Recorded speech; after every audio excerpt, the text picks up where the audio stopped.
Sejarah Filsafat Barat, buku karya Bertrand Russell, bab 16, Teori Plato tentang Immortalitas. Dialog yang diberi judul Phaedo dari beberapa segi sangat menarik. Karya ini bermaksud melukiskan saat-saat terakhir hidup Socrates, percakapannya sesaat sebelum ia menenggak racun serta sesudahnya sampai ia menjadi tak sadar.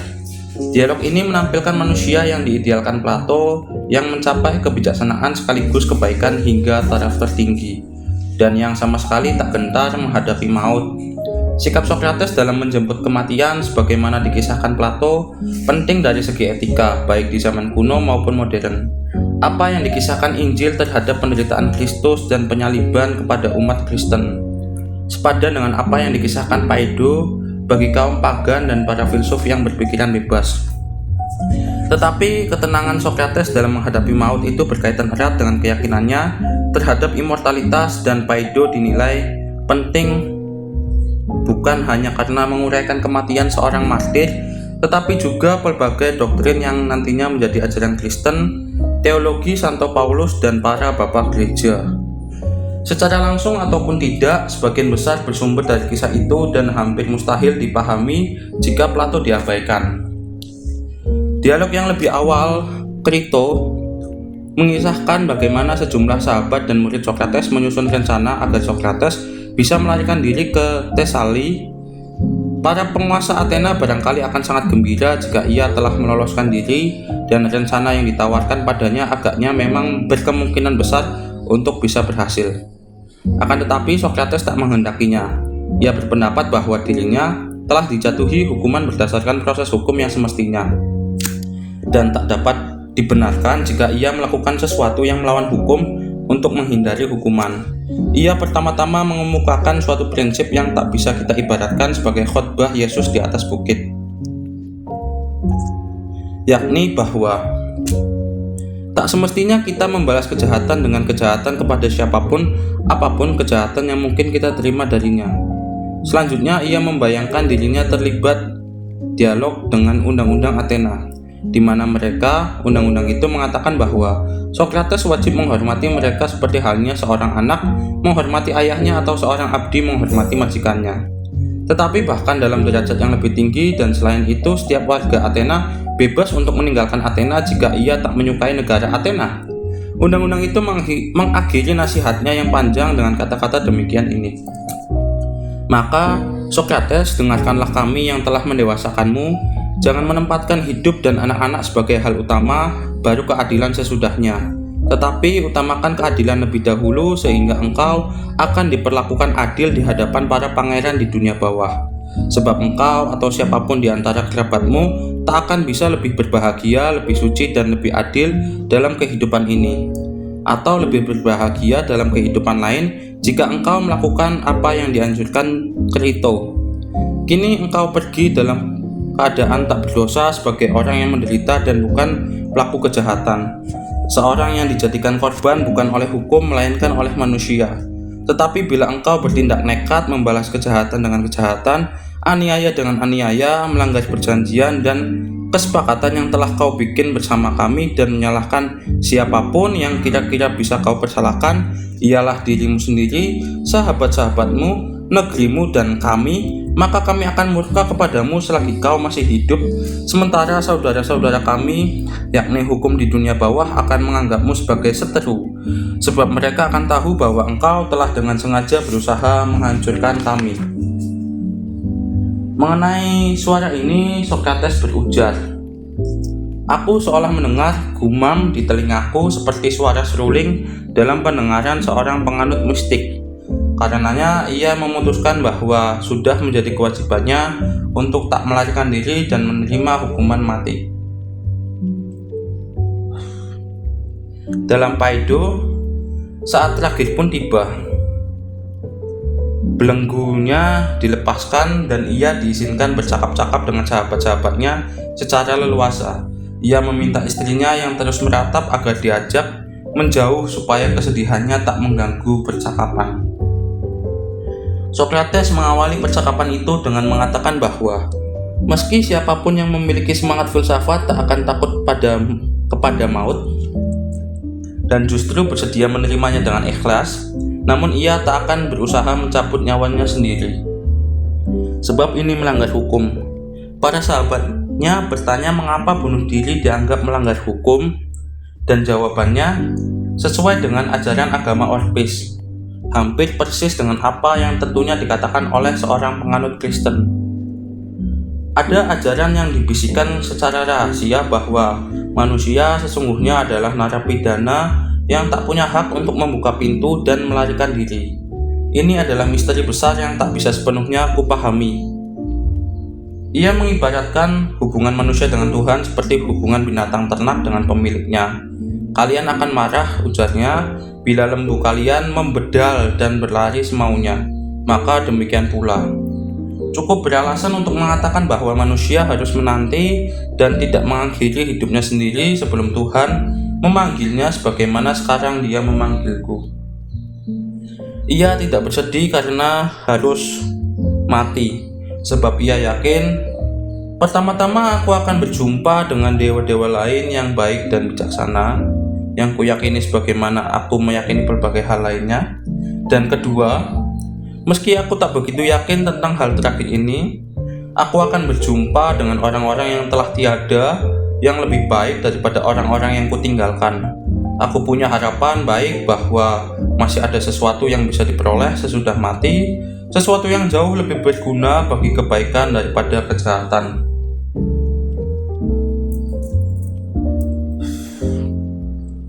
Kematian, kata Socrates, adalah bercerainya ruh dan tubuh. Di sini kita jumpai dualisme Plato antara realitas dan penampakan, ide dan objek-objek indrawi, akal dan persepsi indera, ruh dan tubuh. Pasangan-pasangan itu saling berkaitan pada masing-masing pasangan. Yang pertama lebih unggul daripada yang kedua, baik dalam hal realitas maupun kebaikannya. Moralitas asketis merupakan konsekuensi yang sewajarnya dari dualisme ini. Kristianitas mengambil alih sebagian doktrin ini, namun tak pernah semuanya. Ada dua kendala. Yang pertama adalah bahwa penciptaan dunia yang kasat mata ini, jika Plato benar, tentunya merupakan tindakan buruk, dan karenanya sang pencipta tak mungkin bersifat baik. Yang kedua adalah bahwa Kristianitas ortodoks tak pernah sanggup mencela perkawinan, meskipun berpendapat bahwa hidup selibat lebih mulia. Kaum Manichean lebih bisa konsisten dalam dua hal tersebut.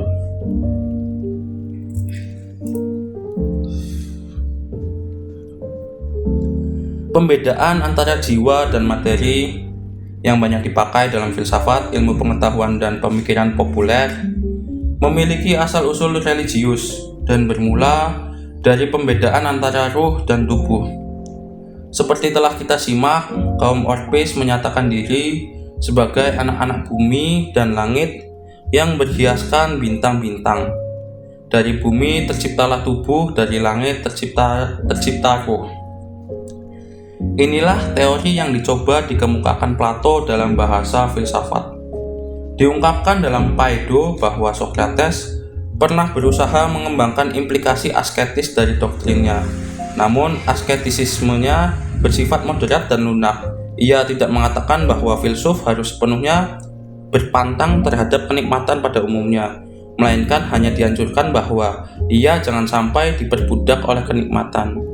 Filsuf tidak harus terlalu terbebani oleh masalah makan dan minum, tetapi tentu saja ia seyogianya makan seperlunya.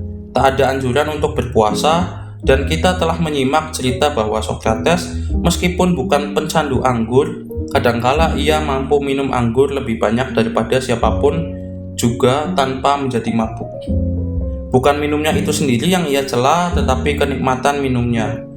Sejalan dengan sikap di atas, filsuf pun tak harus terlalu terbebani oleh masalah kenikmatan cinta, pakaian mewah, alas kaki, dan perhiasan lainnya yang lazim dikenakan orang. Ia harus sepenuhnya mempedulikan jiwanya, bukan jasmaninya. Sedapat mungkin ia harus mengalihkan perhatian dari tubuhnya dan mempedulikan jiwanya. Terbukti bahwa ajaran ini setelah banyak dianut oleh khalayak luas, lantas menjadi asketis. Namun sebetulnya maksudnya tidak asketis. Filsuf tidak harus mati-matian menampik kenikmatan indrawi, namun juga harus memikirkan hal-hal lain. Saya mengenal banyak filsuf yang lupa makan dan membaca buku pada saat mereka akhirnya makan. Orang-orang ini bertindak sebagaimana yang dianjurkan Plato. Mereka tidak menampik kenikmatan berdasarkan suatu upaya moral, tetapi sekaligus lebih meminati hal-hal lain. Tampaknya filsuf pun sebaiknya menikah, memiliki dan membesarkan anak, disertai kebiasaan sering linglung seperti di atas. Tetapi semenjak terjadinya emansipasi perempuan, kebiasaan itu jadi lebih sulit dilakukan. Tak heran jika Xantippe menjadi perempuan cerewet. Para filsuf, demikian Sokrates melanjutkan, berusaha memisahkan jiwa dari persatuannya dengan tubuh. Sementara orang-orang lain mengira bahwa hidup tak berharga bagi orang yang tak punya selera terhadap kenikmatan dan tak mengejar kenikmatan jasmani. Dalam ungkapan itu, Plato, barangkali karena kurang cermat, tampak mendukung pandangan segolongan moralis tertentu bahwa kenikmatan tubuh adalah satu-satunya hal yang perlu dicermati. Para moralis ini berpendapat bahwa manusia yang tak mengejar kenikmatan indrawi pasti telah menghindari kenikmatan sama sekali dan menjalani hidup yang suci. Ini pandangan keliru yang telah menyebabkan kerugian luar biasa. Sejauh pemilahan antara jiwa dan tubuh bisa diterima, kenikmatan yang terburuk sebagaimana kenikmatan yang terbaik lebih bersifat kejiwaan. Misalnya, rasa dengki dan berbagai bentuk kekejaman serta sikap serakah terhadap kekuasaan. Tokoh setan dalam karya Milton tak lagi peduli pada siksaan jasmani dan mencurahkan diri untuk melakukan perusakan demi mendapatkan kepuasan yang sepenuhnya bersifat rohani. Banyak di antara kaum rohaniawan terkemuka yang telah menjauhkan diri dari kenikmatan indrawi, namun karena tak waspada terhadap hal-hal lainnya, lantas dikuasai oleh nafsu serakah terhadap kekuasaan, yang menggiring mereka bertindak keji dan aniaya secara menjijikan, dan mereka katakan demi agama. Di zaman kita saat ini, Hitler tergolong ke dalam jenis ini. Bagaimanapun juga, kenikmatan indrawi sangat tidak penting baginya. Pembebasan diri dari kekuasaan nafsu jasmani bisa menghasilkan kebesaran, baik kebesaran dalam perbuatan dosa maupun dalam keutamaan. Akan tetapi pembicaraan kita telah menyimpang sehingga kita harus kembali kepada Sokrates. Sekarang kita sampai pada aspek intelektual dari agama yang oleh Plato secara benar ataupun keliru dikatakan berasal dari Sokrates. Dinyatakan bahwa tubuh adalah kendala untuk mendapatkan pengetahuan dan bahwa penglihatan dan pendengaran adalah para saksi yang tak dapat dipercaya. Eksistensi yang sejati sekiranya menampakkan diri kepada jiwa pastilah tersingkap melalui pikiran, bukan lewat indera. Marilah kita pertimbangkan sejenak implikasi dari ajaran ini. Pernyataan demikian itu mengandaikan penolakan sepenuhnya terhadap pengetahuan empiris, termasuk segala sejarah dan geografi. Kita tak dapat mengetahui bahwa ada sebuah tempat seperti Athena atau bahwa ada manusia seperti Sokrates, kisah kematiannya dan keberaniannya dalam menjemput maut, termasuk ke dalam dunia penampakan. Hanya lewat penglihatan dan pendengaranlah kita bisa mengetahui semuanya itu. Sementara seorang filsuf sejati diminta untuk tak mempedulikan penglihatan dan pendengaran. Lantas, apa yang bisa ia peroleh? Pertama, logika dan matematika. Namun keduanya bersifat hipotetis dan tak dapat membenarkan pernyataan kategoris apapun tentang dunia real. Langkah berikutnya, dan ini merupakan satu hal yang penting, tergantung pada ide kebaikan. Sesudah sampai pada ide ini, seorang filsuf dianggap mengetahui bahwa kebaikan adalah sesuatu yang real, dan karenanya dapat menyimpulkan bahwa dunia ide-ide merupakan dunia yang real. Para filsuf di belakang hari memiliki argumen untuk membuktikan identitas yang real dan yang baik. Tetapi Plato tampaknya menganggap hal itu sudah jelas dengan sendirinya. Jika kita hendak memahami pendapatnya, maka kita secara hipotetis harus menganggap asumsi itu benar.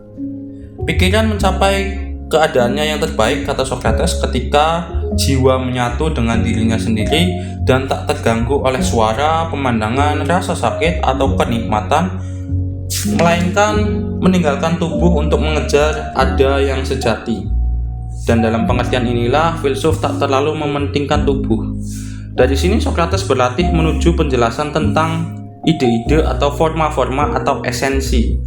Ada keadilan absolut, keindahan absolut, dan kebaikan absolut. Namun semua itu tak kasat mata. Dan aku tak berbicara tentang hal-hal itu saja, namun juga tentang kebesaran, kesehatan, kekuatan absolut, dan tentang esensi atau hakikat sejati segala sesuatu. Semuanya itu hanya bisa dilihat lewat visi intelektual. Karena itu, jika kita masih terkungkung dalam tubuh dan jika jiwa masih tercemari oleh nafsu jasmani yang jahat, maka hasrat kita untuk mencapai kebenaran tak akan terpuaskan.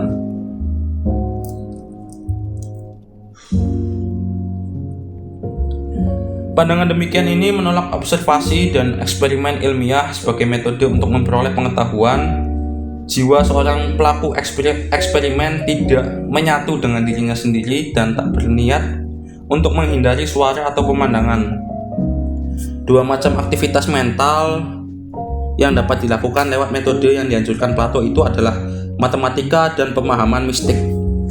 Ini bisa menjelaskan mengapa kedua hal itu terpadu sedemikian erat dalam filsafat Plato dan kaum Pitagorean.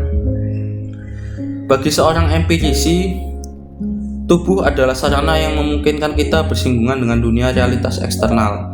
Tetapi bagi Plato, tubuh mengandung kejahatan ganda, yakni sebagai medium yang mendistorsikan seperti kaca buram yang mengaburkan penglihatan kita, dan sebagai sumber nafsu yang membelokkan kita dari upaya mengejar pengetahuan dan visi tentang kebenaran.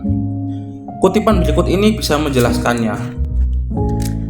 Tubuh menjadi sumber gangguan terus-menerus bagi kita karena selalu membutuhkan makanan, dan rentan pula terhadap penyakit yang mencegah dan merintangi kita dalam mencari ada yang sejati. Ia banyak membebani kita dengan cinta, birahi, kecemasan, segala macam lamunan dan ketololan yang tak habis-habisnya, dan pada kenyataannya, seperti dikatakan banyak orang, merenggutkan kita sama sekali dari segala kemampuan berpikir. Dari manakah munculnya perang, pertikaian, dan kubu-kubu? Dari manakah jika bukan dari tubuh dan nafsu jasmani?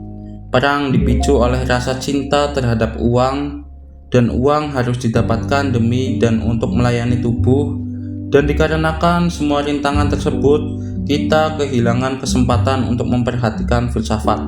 Dan yang terakhir dan paling menjengkelkan, bahkan di saat kita meluangkan waktu untuk mencurahkan diri kita dalam suatu pemikiran, tubuh selalu membuyarkan perhatian kita, mengacaukan dan membingungkan upaya penyelidikan kita, dan begitu mempesonakan kita sehingga kita terhalangi untuk dapat melihat kebenaran. Telah terbukti pada kita lewat pengalaman bahwa jika kita hendak meraih pengetahuan sejati tentang apa saja, kita harus meninggalkan tubuh. Jiwa pada dirinya sendiri harus menangkap segala hal pada diri mereka sendiri.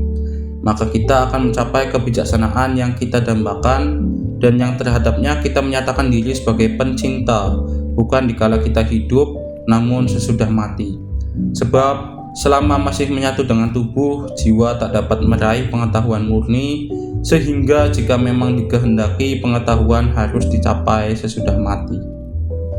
Dan sesudah terbebaskan dari kebodohan tubuh, kita akan menjadi murni dan dapat berjumpa dengan yang murni, dan mengenal diri kita sebagai cahaya cemerlang di mana-mana, yang tak lain adalah cahaya kebenaran, sebab yang tak murni tak diperbolehkan mendekati yang murni. Dan apa pemurnian itu jika bukan terceraikan jiwa dari badan, dan perpisahan serta terbebaskannya jiwa dari badan disebut mati, dan adalah para filsuf sejati, dan hanya merekalah yang selalu berusaha membebaskan jiwa. Para perintis agama misteri agaknya punya maksud yang jelas dan tidak membual ketika di masa lalu mereka memberikan suatu isyarat bahwa barang siapa yang memasuki dunia bawah dalam keadaan tak suci dan tak berpengetahuan akan terjerumus dalam penderitaan. Namun barang siapa yang tiba di sana sesudah mengalami penyucian dan memiliki pengetahuan akan tinggal bersama para dewa. Sebab seperti mereka dikisahkan dalam agama misteri, banyak di antara orang-orang itu adalah para pemuja kenikmatan dunia, tetapi sedikit sekali yang mengikuti jalan mistik, yang tak lain jika istilah itu kutafsirkan adalah para filsuf sejati. Semua ungkapan di atas bersifat mistik dan diambil dari khasanah agama misteri. Kemurnian adalah sebuah konsepsi dalam agama Orpis yang terutama mengandung makna ritual, tetapi bagi Plato kemurnian itu berarti pembebasan dari keterbudakan terhadap tubuh beserta pelbagai kebutuhannya.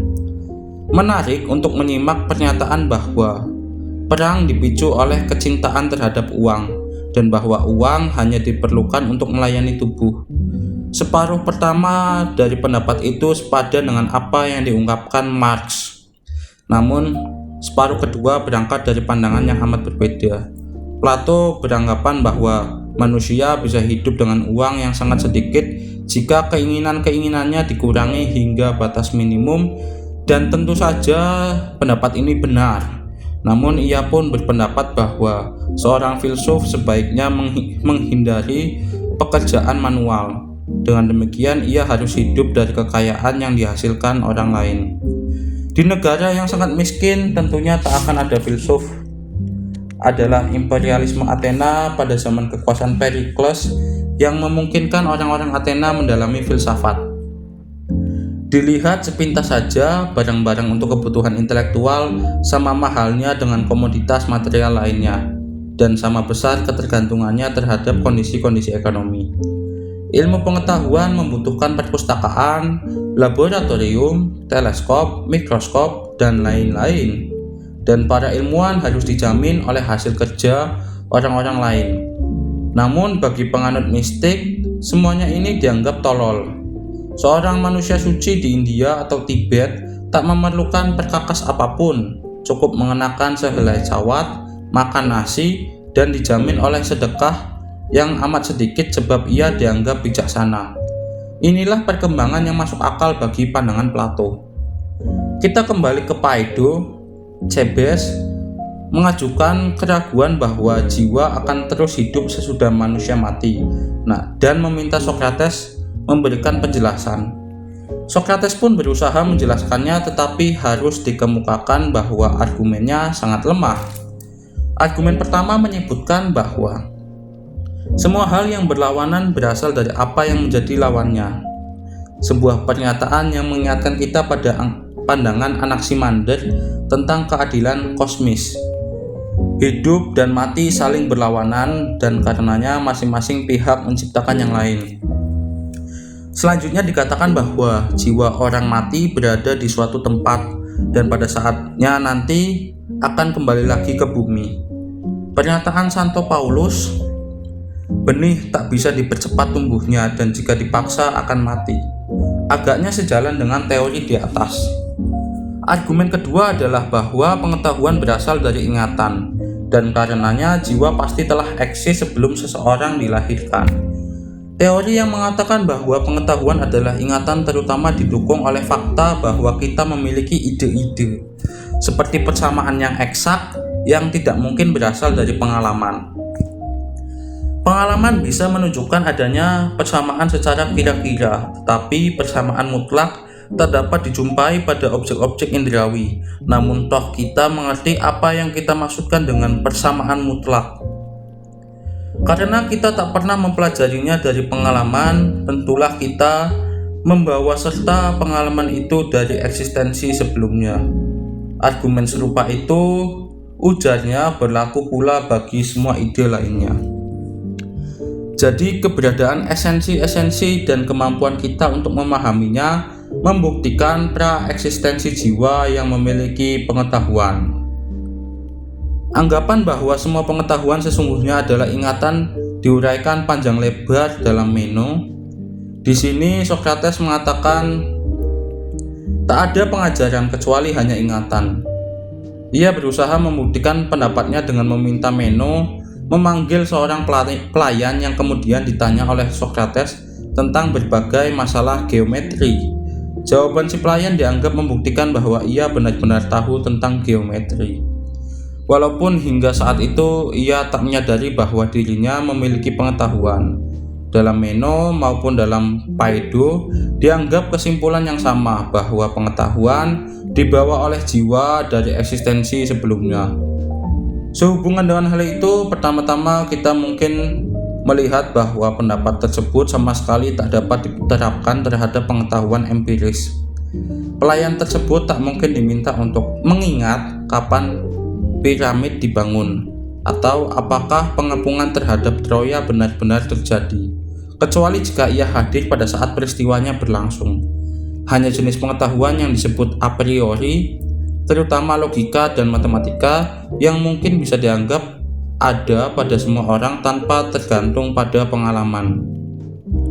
Pada kenyataannya, inilah satu-satunya jenis pengetahuan selain pemahaman mistik yang diakui Plato sebagai pengetahuan yang sesungguhnya.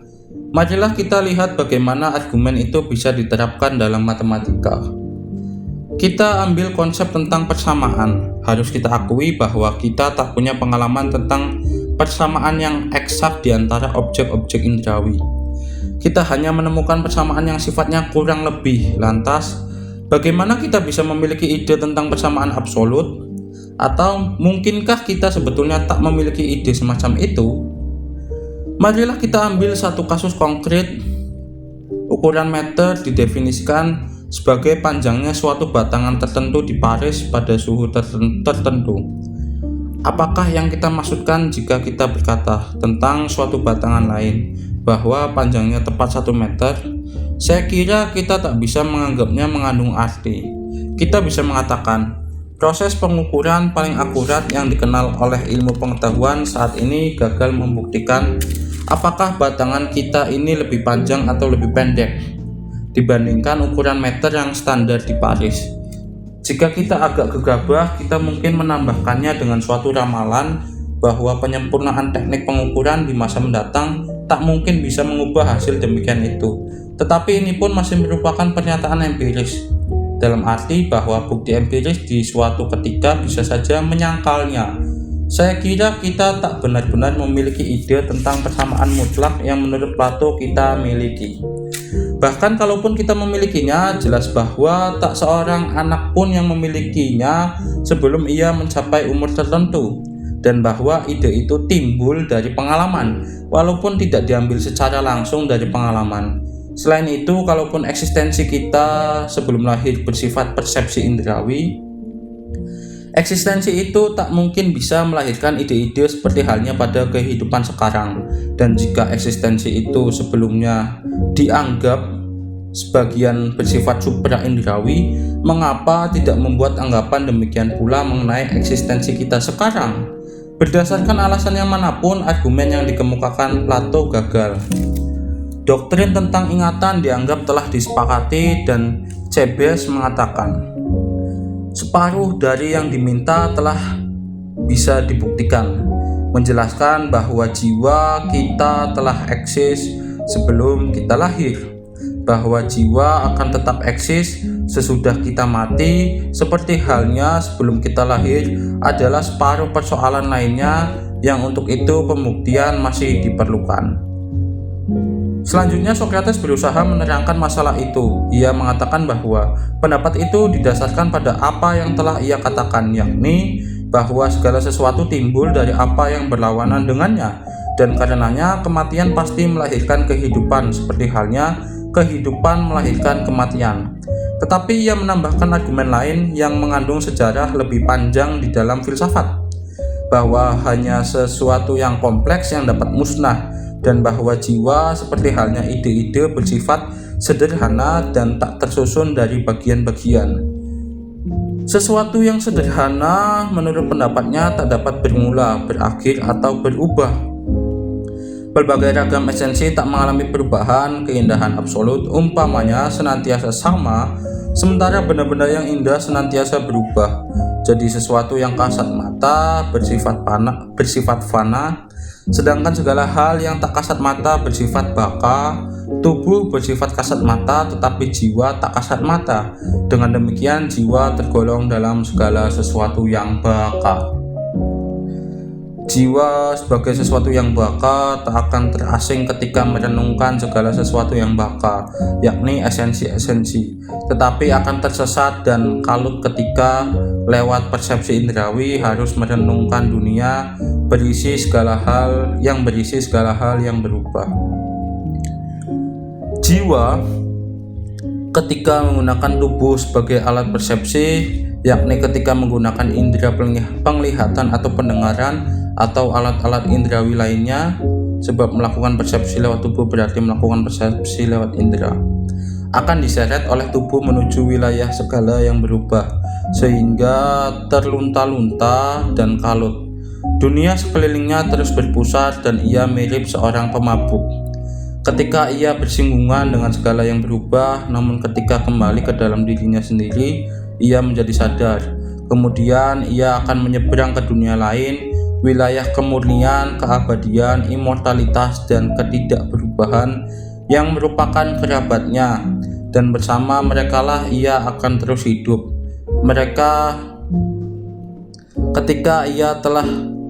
Ketika ia telah berdiri sendiri dan tak terganggu oleh apapun, maka bebaslah ia dari jalan-jalan yang sesat. Dan sesudah menyatu dengan yang baka, maka ia pun baka. Dan jiwa yang demikianlah yang disebut bijaksana. Jiwa seorang filsuf sejati yang semasa hidup di dunia ini telah terbebaskan dari keterbudakan terhadap tubuh, sesudah mati akan berpindah ke dunia yang tak kasat mata dan hidup berbahagia bersama dewa-dewa. Tetapi jiwa yang tercemar, yang mencintai jasmani, akan menjadi hantu yang bergentayangan di kuburan, atau akan merasuk ke tubuh seekor binatang seperti keledai, serigala, atau elang, sesuai dengan perangainya masing-masing.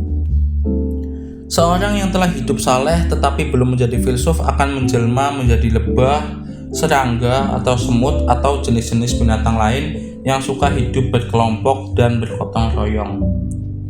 Hanyalah filsuf sejati yang akan memasuki surga ketika ia mati. Tak seorang pun yang belum pernah mendalami filsafat dan yang tak sepenuhnya suci saat ia meninggal akan diizinkan bersatu dengan para dewa, kecuali hanya para pencinta pengetahuan. Inilah sebabnya seorang pencinta filsafat sejati menghindari nafsu jasmani, bukan karena mereka khawatir jatuh miskin atau terhina, tetapi karena mereka sadar bahwa jiwa memang terbelenggu atau terpaut dengan tubuh. Sebelum jiwa mengenal filsafat, ia hanya dapat memandang eksistensi yang real lewat jeruji penjara, tidak secara langsung dan melalui dirinya sendiri. Dan karena nafsulah ia menjadi budak di dalam kerangkengnya sendiri. Seorang filsuf akan bersikap sederhana sebab setiap kematian dan derita adalah semacam paku yang menancapkan dan memancangkan jiwa pada tubuh, sampai jiwa itu menjadi tak beda dengan tubuh dan meyakini kebenaran dari apapun yang oleh tubuh dinyatakan benar. Sampai di sini, Simmias mengutarakan pendapat Pythagoras bahwa jiwa adalah suatu harmoni dan bertanya, jika lira rusak, dapatkah harmoni tetap ada? Sokrates menjawab bahwa jiwa bukan harmoni sebab harmoni bersifat kompleks, sedangkan jiwa sederhana sifatnya. Kecuali itu, ujarnya, pandangan yang menyebutkan bahwa jiwa adalah harmoni tak sejalan dengan pra-eksistensinya yang telah terbukti lewat ajaran tentang ingatan, sebab harmoni tak akan ada sebelum adanya lira. Sokrates selanjutnya berusaha menjelaskan pengembangan dari filsafatnya sendiri yang amat menarik, tetapi kurang berkaitan dengan argumen utamanya. Kemudian ia menguraikan doktrin tentang ide-ide yang bermuara pada kesimpulan bahwa ide-ide eksis dan bahwa segala hal lainnya mengambil bagian di dalamnya serta mendapatkan nama dari ide-ide itu. Akhirnya ia melukiskan nasib jiwa sesudah mati. Jiwa yang baik naik ke surga, yang jahat terjungkal ke neraka, yang sedang-sedang saja menuju tempat penyucian. Akhir hidupnya serta peristiwa perpisahannya pun diceritakan. Ucapannya yang terakhir adalah, "Krito, aku berhutang seekor ayam jago pada Asklepius. Bersediakah kau melunasi hutangku itu?" Orang-orang menyerahkan seekor ayam jago pada Asklepius jika mereka sembuh dari sakit, dan Sokrates telah terbebas dari demam kehidupan yang resah. Di antara semua orang pada zamannya, demikian Phaedo menyimpulkan, dialah yang paling bijaksana, paling adil, dan terbaik. Sokratesnya Plato adalah teladan bagi para filsuf sesudahnya selama berabad-abad. Apa pendapat kita mengenai dirinya dari segi etika? Saya membatasi diri hanya pada Sokrates sebagaimana dikisahkan Plato.